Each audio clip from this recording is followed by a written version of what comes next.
Right, we've done it in the UK, we've done it at Chessington, we've done it at Alton Towers, and now we're in Florida. And we're going to do it here as well. So we're at Hollywood Studios today, and we're going to see just how accurate the queue times are at Disney. Now, we do this on the back of a Epcot visit, where quite honestly, they weren't great, to be fair with you. They weren't great at all. And we're going to start with Mickey's Runaway Railway, and the time is? 9:04. The time is 9:04, we've got a 25-minute queue. Let's check it out. Right, we've made it inside the station and the time is?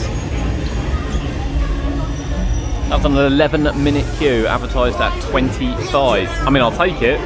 Mickey's Runaway Railroad wasn't very accurate at 25 minutes, it took 11. This is advertised at 13 minutes.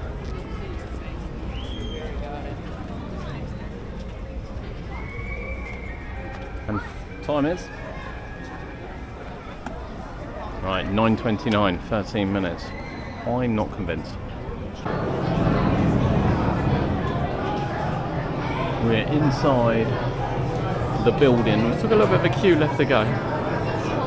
Quite a long queue left to go actually, to be fair, before we get on this really unique attraction.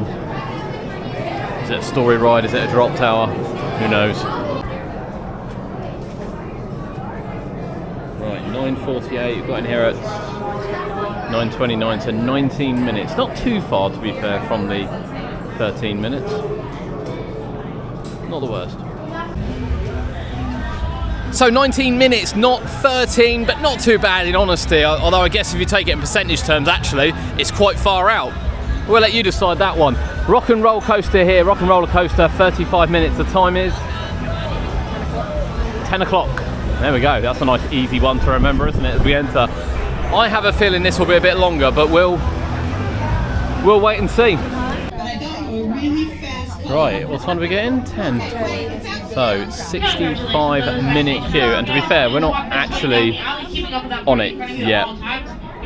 Half an hour longer, nearly twice as long probably by the time we get on it. Right, 11:38. To be quite honest, Rock and Roller Coaster was an absolute disaster. Double the queue line of what it advertised. This, Rise of the Resistance, is advertised at 80 minutes. So this will be really interesting to see how close this one is actually. Because I expected a queue longer for it, but time is going, 11:38. Let's have a see what Disney do with this one. It's broken down and we're being evacuated. Lightning lane, here we come. Right, so it has broken down, however we are right there, so that was an hour, 80-minute queue, hour. We have to go around the lightning lane once we get the tickets, and then we'll be able to come back on it again, but sadly we're not going on it in first attempt, but to get to this point, 62 minutes, so not too bad. Right, we've made it down to Smuggler's Run. We're quite happy with the Rise of Resistance and the queue time, despite the fact that we didn't get on it. So 65 minutes is what this is saying, and it's 1 o'clock, pretty much 1 o'clock. Let's see how this one performs. Right, so 44 minutes advertised at 65. Not that accurate, but definitely in our favour. That concludes our experiment here at Hollywood Studios.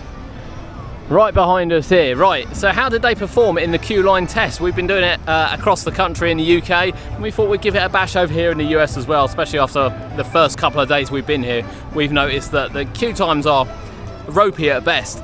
Well, I have to say, they're ropey at best here as well. Now, generally, it did work in our favour. Most of the rides were actually quicker than what they were advertised. Would that make you want to buy Lightning Lane though, or would you just be happy? I don't know, leave your comment below what you think on that. But of course the one that was wrong, and was spectacularly wrong, was Rock and Roller Coaster, which was double the queue line. Now we did wait a little bit longer for Tower of Terror, but it was only like 5-10 minutes. But I guess when you take a 13-minute queue and you queue 19 minutes, it's actually sort of 25% out. So yeah, what did you think? I think they were really bad, to be honest with you. I can't lie to you. Either way you look at it, they just weren't close enough for my liking.